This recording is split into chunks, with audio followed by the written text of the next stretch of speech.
అబ్బా 5 అయింది, all out of చేయాలి.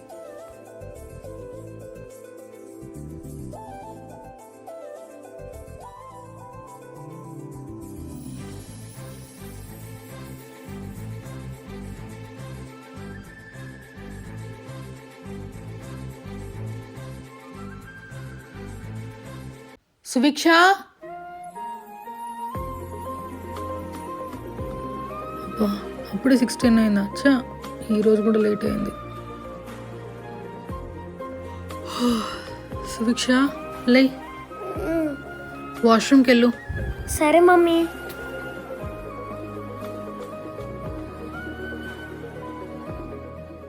బ్రష్ బాగా చెయ్యి. ఆ, నువ్వు స్నానానికి వెళ్ళు, నేను కసుబుడి చేస్తా. సరే మమ్మీ.